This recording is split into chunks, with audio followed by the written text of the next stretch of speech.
Today we talk about how can you disable this sign or know how you can do that on your Zello app.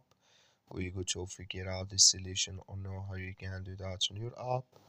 So you just follow this ways then it's going to work with you.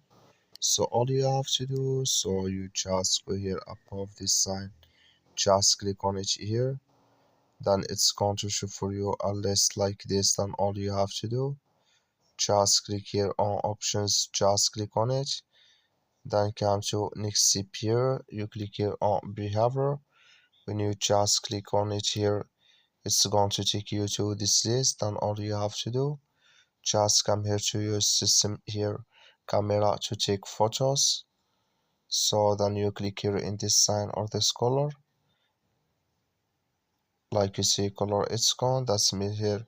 Your system camera to take photos disabled with us now.